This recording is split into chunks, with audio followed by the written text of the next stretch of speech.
दूसरा प्रश्न, मैं तो विवाह में फंसकर नर्क भोग रहा हूं, आप विवाह से कैसे बच गए? यह भी बताएं कि क्या मेरे लिए अब भी बचने का कोई उपाय है? मैं अपना नाम नहीं लिख रहा हूं क्योंकि मेरी पत्नी भी यहीं मौजूद है, पर आप उत्तर जरूर देना। थोड़ा लिखा ज्यादा समझना।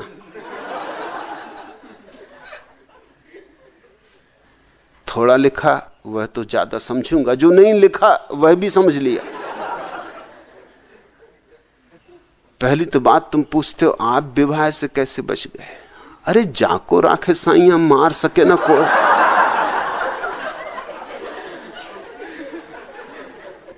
और तुम पूछ रहे हो मैं विवाह में फंस कर नर्क भोग रहा हूं। नहीं, तुमको नर्क भोगना होगा इसलिए विवाह में फंसे होगे।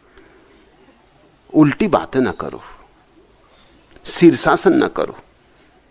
तुम दोष दे रहे हो विवाह को, जैसे कि विवाह ने तुम्हें कर लिया। अरे तुमने विवाह किया है, तुम ही घोड़े पे चढ़े होगे मोर मुकुट बांध के। देखते हो मुरारजी देसाई गधे तक पे चढ़ने को तैयार हैं,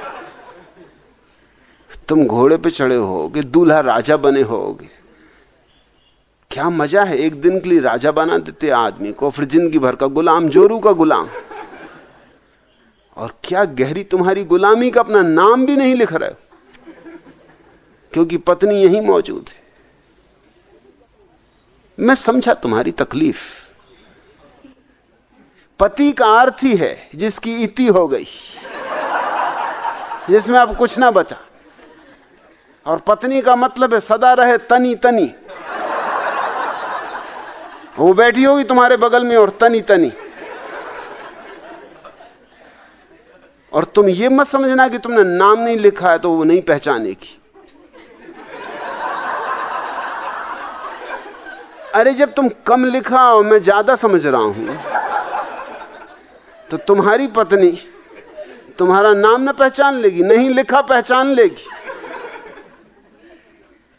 अभी भी हुद्दे मार रही होगी तुमको कि घर चलो,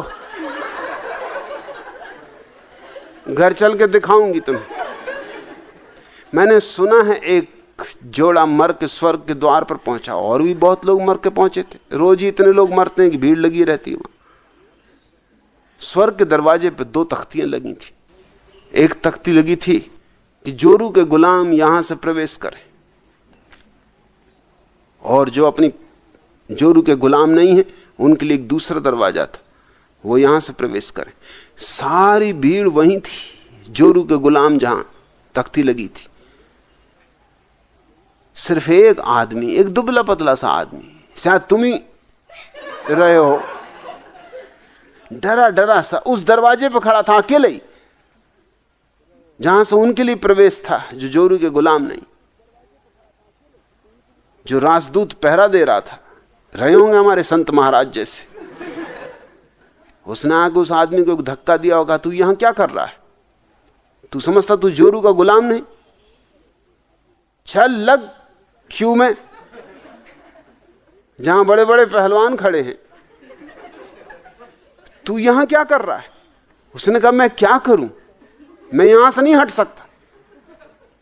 राजदूत ने, क्यों नहीं हट सकता, क्या तकलीफ है तुझे? उसने कहा मेरी पत्नी ने कहा कि तू यहीं खड़ा रह।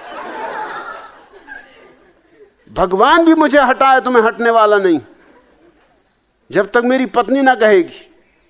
उसने कहा तू इसी दरवाजे से प्रवेश कर, मैं इसी से प्रवेश करूंगा, मैं कभी उसकी आज्ञा के खिलाफ नहीं जा सकता। तुम कहते हो मैं विवाह में फंसकर नरक भोग रहा हूं। फंसे क्यों? नरक भोगना होगा इसलिए। और नरक भोग रहे हो क्योंकि भोगना चाहते हो। जरा गौर से अपने भीतर कारण खोजो, कारण दूसरे पर मत टालो। और तुम अकेले ही थोड़ी भोग रहे होगे नरक, तुम्हारी पत्नी भी भोग रही होगी। क्योंकि नारकी प्राणियों के साथ कोई स्वर्ग भोग सकता है। जब तुम नरक में हो तो तुम्हारी पत्नी क्या स्वर्ग में हो सकती? इतना फासला हो तो तुम निकल ही ना भागो। वो भी तुम्हारे बगल में बैठी, यहां भी बैठी, तो साथ ही साथ भोग रहे होगे, एक दूसरे का नरक बना रहे होगे। ये हो सकता है, नहीं तो किसी भी क्षण नरक के बाहर हुआ जा सकता है, कोई रोकने वाला नहीं। क्या बेचारी पत्नी की हैसियत हो सकती है? पत्नी से पति इतने डरे क्यों होते? डरने का कारण उनके ही भीतर होता है। कारण अपने भीतर खोजने की कोशिश करो और तुम तत्क्षण पहचान लोगे कि कहां अड़चन है। तुम पत्नी के सामने एक रूप प्रकट कर रहे हो अपना, जो तुम्हारा असली रूप नहीं। इससे तुम्हें डर है। झूठ हमेशा डर लाता है, असत्य के साथ भय आएगा ही। सेठ चंदूलाल एक रात सपने में जोर से बोल गए, कमला, प्यारी कमला। और पत्नी का नाम है निर्मला। और पत्नियां तो नींद में भी सोती नहीं, ध्यान तो रखती हैं कि पति क्या सपना देख रहा है। सपने में पता नहीं कुछ गड़बड़ कर रहा हो। कमला, ये कमला कौन? उसने उसी वक्त हिलाया चंदूलाल को कि कौन है ये कमला, ये कलमुही कौन है? नींद में थे, एकदम घबरा भी गए कि अचानक कमला का मामला कहां से आ गया। उन्हें तो पता ही नहीं कि सपने में क्या बर्रा रहे थे। उसने कहा, मैं कुछ समझा नहीं, कि जरा मुझे हाथ मुंह तो धो लेने, तो बात क्या है, कौन कमला? उसने कहा, अभी तुमने नींद में 2 दफे कहा कमला कमला। तब तक उन्होंने अपना हिसाब बिठा लिया था। उन्होंने कहा, अरे वो कुछ भी नहीं, एक घोड़ी का नाम है, रेस कोर्स की एक घोड़ी का नाम कमला, उस पर मैंने दांव लगाया है, उसकी याद आ गई होगी। मगर यूं कोई पत्नी को धोखा तो दे नहीं सकता। दोपहर को जब सेठ चंदूलाल दुकान पे बैठे थे, पत्नी का फोन आया कि घर आ जाओ जल्दी, क्योंकि वो घोड़ी तुमसे मिलने आई। और ऐसी घोड़ी मैंने पहले नहीं देखी, बिल्कुल स्त्री जैसी मालूम होती। कहां तक बचोगे? जहां झूठ बोले, जहां असत्य किया, वहां भय आया। सत्य हो तो भय नहीं, सत्य अभय लाता है। तुम भयभीत हो अपनी पत्नी से इतने ज्यादा कि नाम नहीं लिख सकते। ये तो हद हो गई। अरे कच्छ केसरी,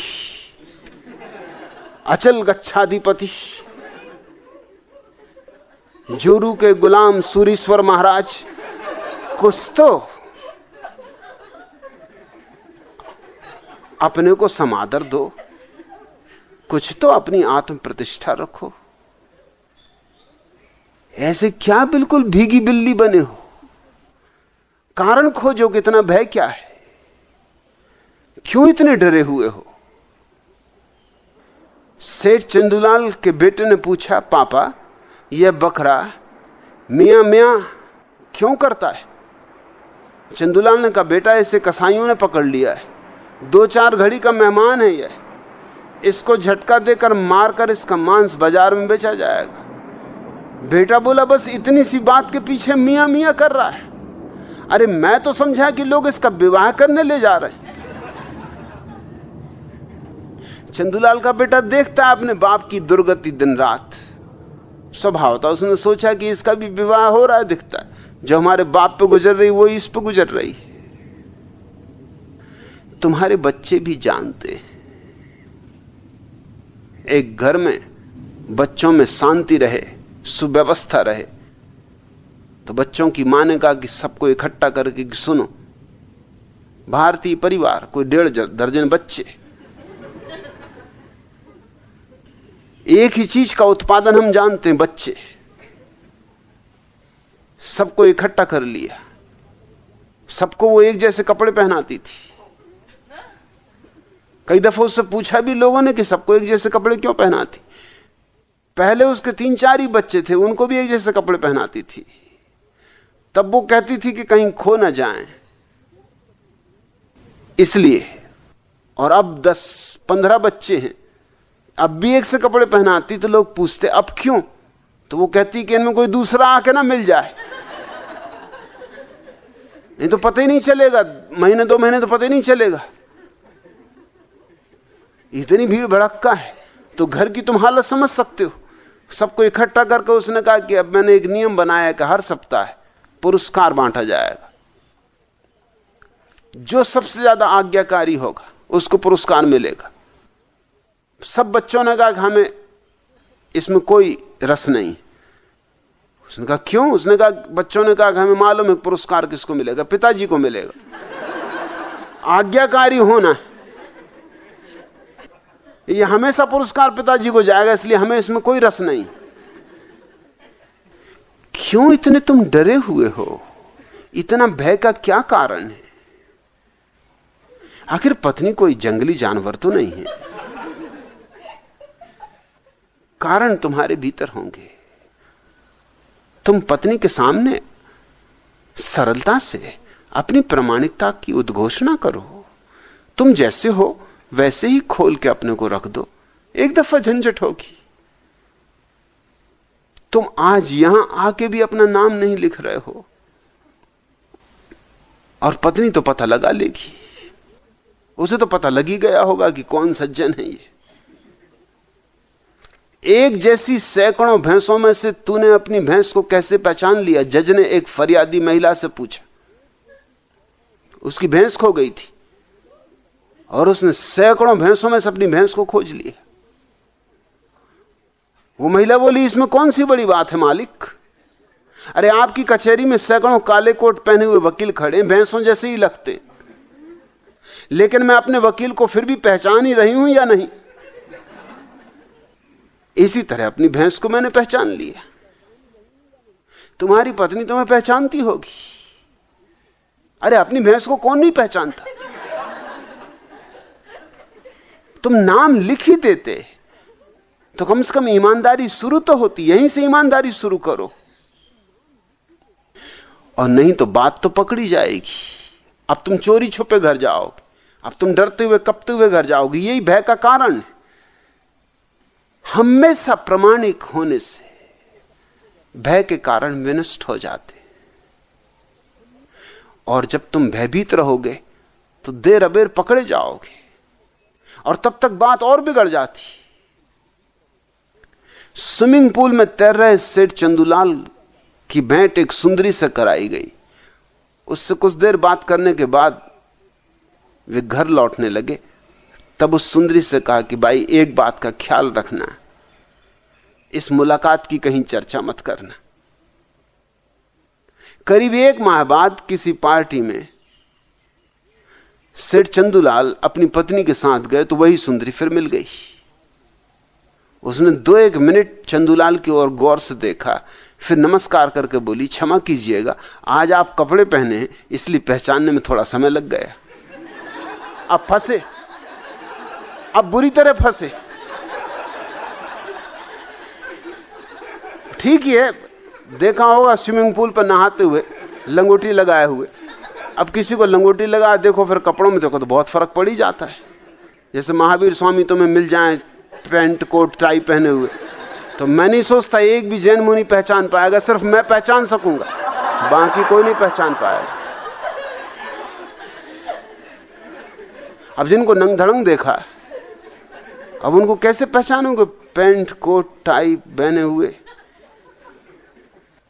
मगर फंस गए, अब बुरी तरह फंसे, अब बचाव भी ना रहा। अपने भय के कारण खोजो, पत्नी पे मत थोपो।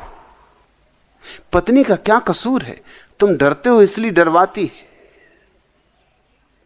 एक दफा अपने सब मुखौटे अलग कर दो। अरे बहुत होगा तो बेलन चलाएगी तो वैसे ही चलाती। एक दफा जो होना हो जाए, लेकिन एक दफा अपने सारे ताश के पत्ते सीधे करके रख दो।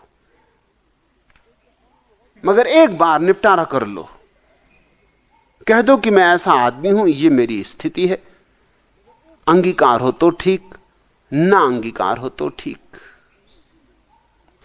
और मेरी अपनी समझ ये, लाखों स्त्रियों का अध्ययन करने के बाद मैं ये कह रहा हूं मेरी अपनी समझ ये कि स्त्रियां अगर उनको धोखा ना दिया जाए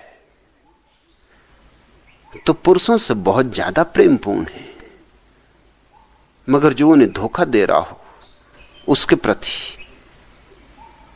उनकी कठोरता गहन हो जाती। स्त्रियां बदला ले रही सदियों का तुमसे। सदियों से आदमी ने स्त्रियों को इस तरह सताया है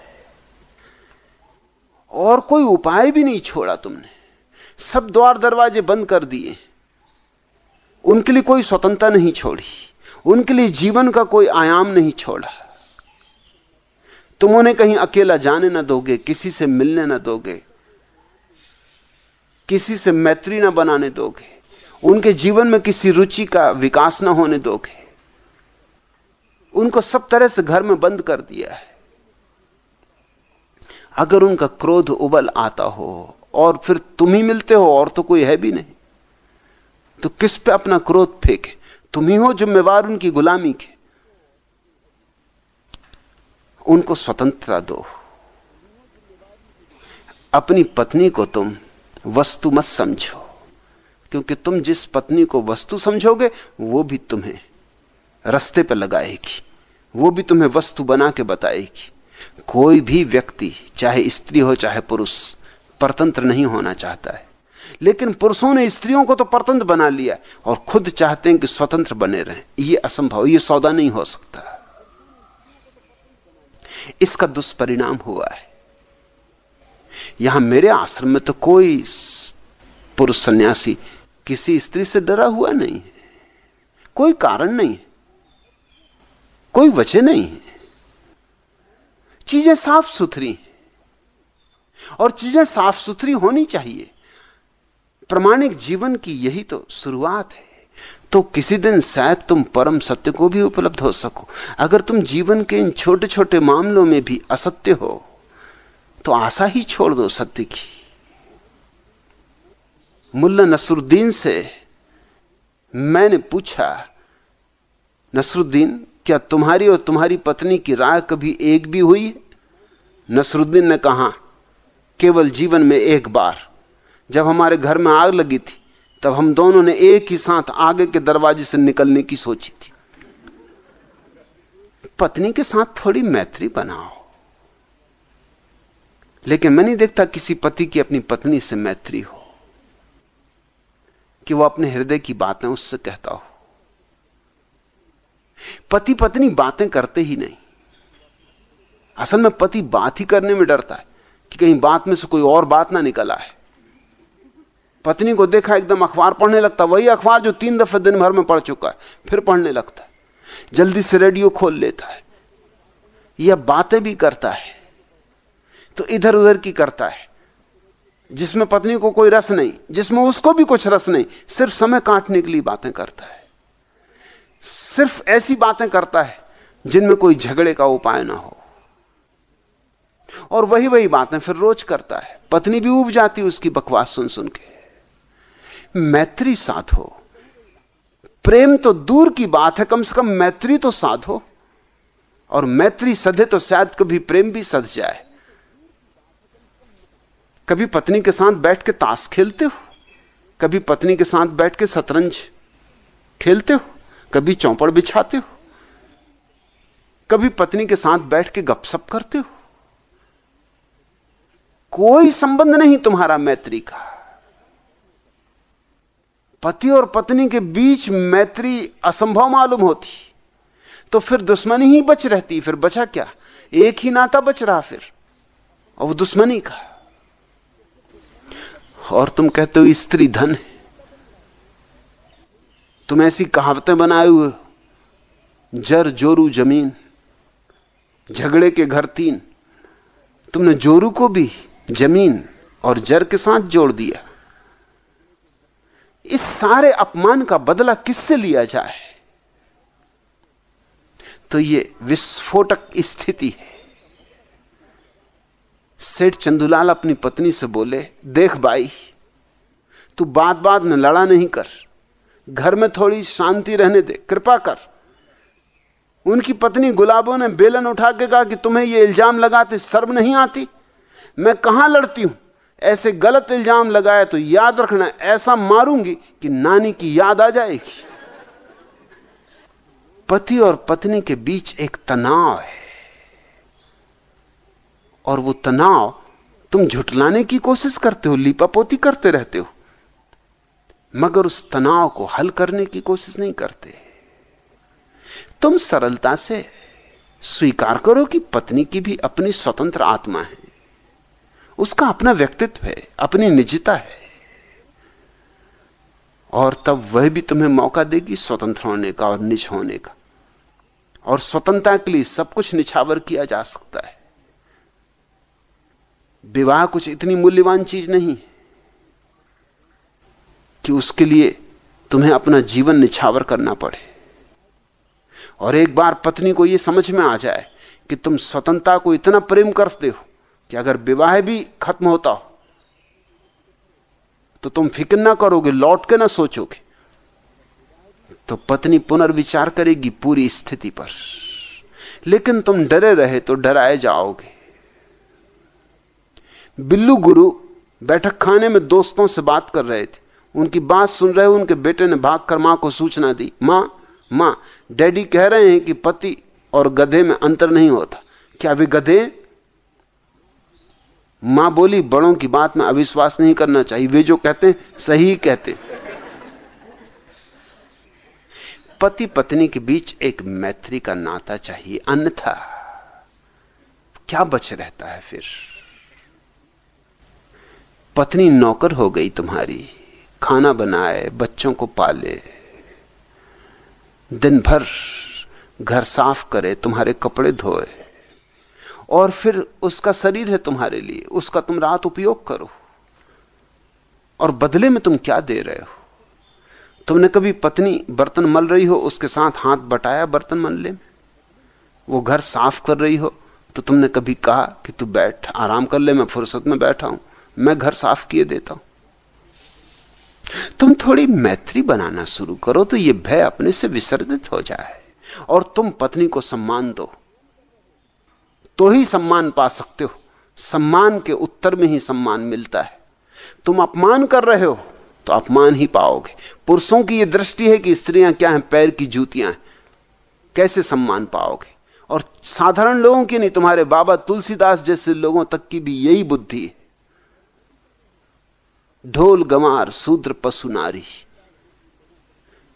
सबको ढोल गमार में गिन दिया, पशुओं में गिन दिया, शूद्रों में गिन दिया स्त्रियों को।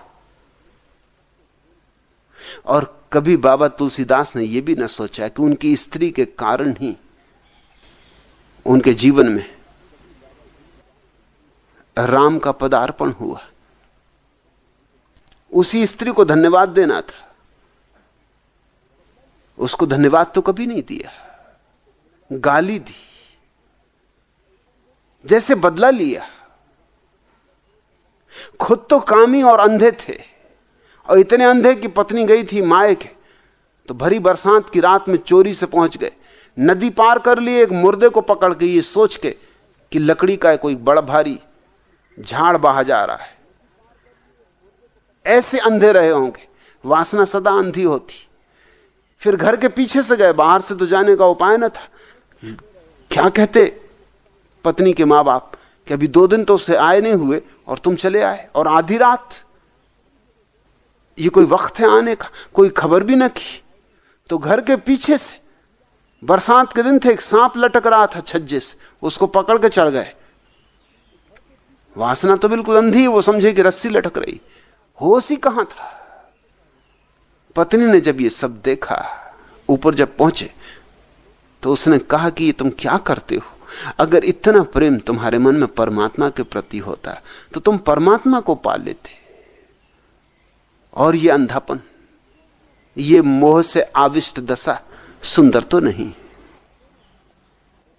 इसी चोट को खा के तुलसीदास के जीवन में परिवर्तन आया। धन्यवाद देना था, रामचरितमानस को इसी स्त्री को समर्पित करना था, मगर समर्पण की तो बात दूर, स्त्रियों की गिनती शूद्रों में, ढोल में, गमारों में। और ढोल को क्यों जोड़ दिया इसमें? इसलिए जोड़ दिया कि ढोल को मारो तो ही बजता है। ये सब ताड़न के अधिकारी, इनका एक ही अधिकार है कि इनको सताओ तो ही, जैसे ढोल बजता है मारने से, ऐसे ही स्त्री के जीवन में तुम्हारे प्रति आदर होगा। अगर सताओगे तो सम्मान होगा। यह तो बिल्कुल ही मूढ़तापूर्ण बात है। स्त्री को सम्मान दो, आदर दो। तुमने बहुत अपमान किया है, तुमने ही नहीं, तुम्हारे तथाकथित महात्माओं ने बहुत अपमान किया है। स्त्री को नरक का द्वार कहा है। स्त्री की जितनी गर्हित आलोचना हो सकती है की है। स्वभावता ये सब स्त्री के भीतर इकट्ठा हो गया है। ये उस जगह आ गया है जहां विस्फोट होता है। और अगर हमें एक बेहतर मनुष्य जाति को जन्म देना हो तो इस कूड़े कचरे को साफ कर देना चाहिए। स्त्री को सम्मान दो, वो तुम्हारी कोई गुलाम नहीं है। अगर तुमने उसे गुलाम बनाया तो वो तुम्हें गुलाम बना के रहेगी, और तुमने अगर उसे भी स्वतंत्रता दी तो तुम्हें भी स्वतंत्रता मिल सकती है। लेकिन अच्छा हुआ यहां आ गए, शायद कुछ हो जाए। मेरी बातों को धैर्यपूर्वक समझने की कोशिश करना, और पहला काम तो यह करना, जाके पत्नी को कह देना कि मैंने ही प्रश्न पूछा था। इसी से शुरुआत होगी। साफ उससे कह देना कि मैंने ही प्रश्न पूछा था और ये मेरी ही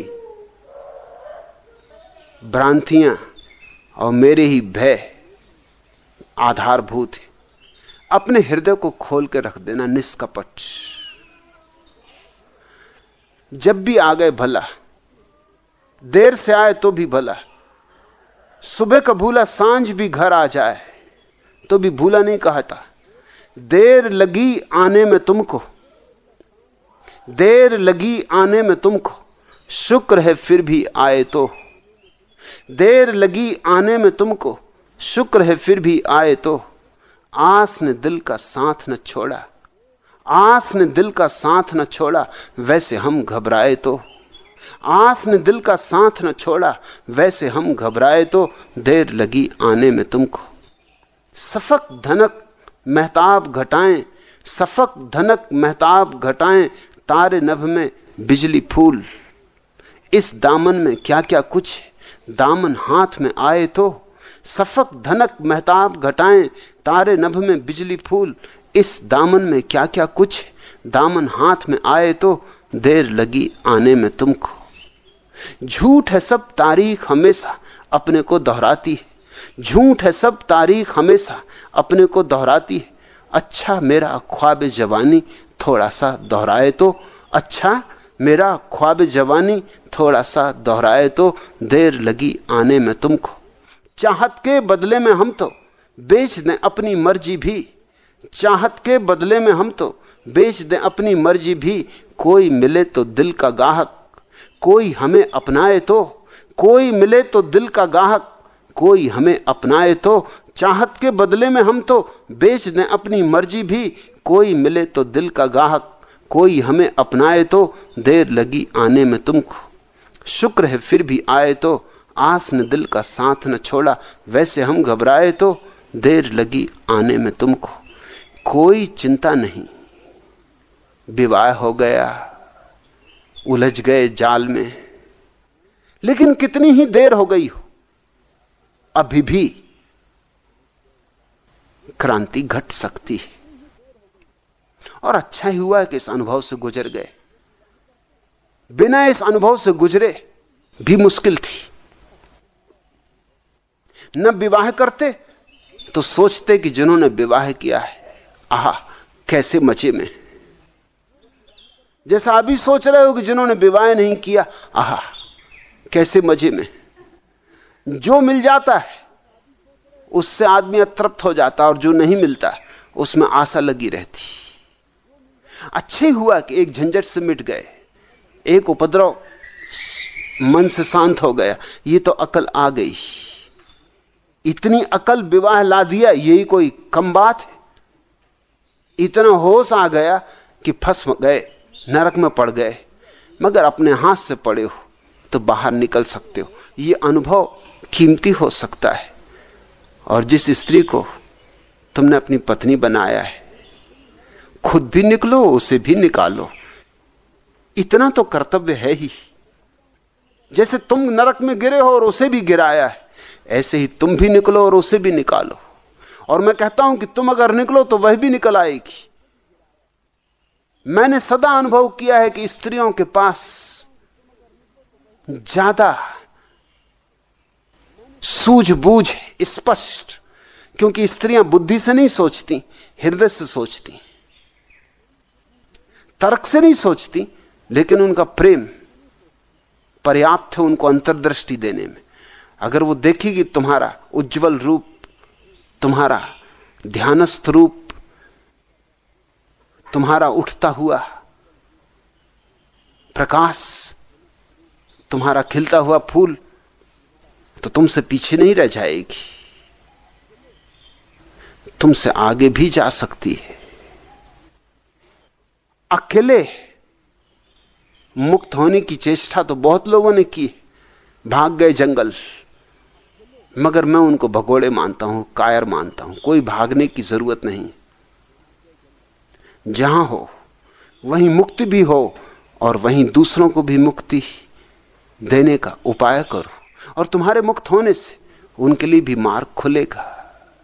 मगर तुम अगर डरे, तुम अगर भयभीत रहे, तो तुम खुद भी बंधन में रहोगे और तुम दूसरे को भी बंधन में रखोगे।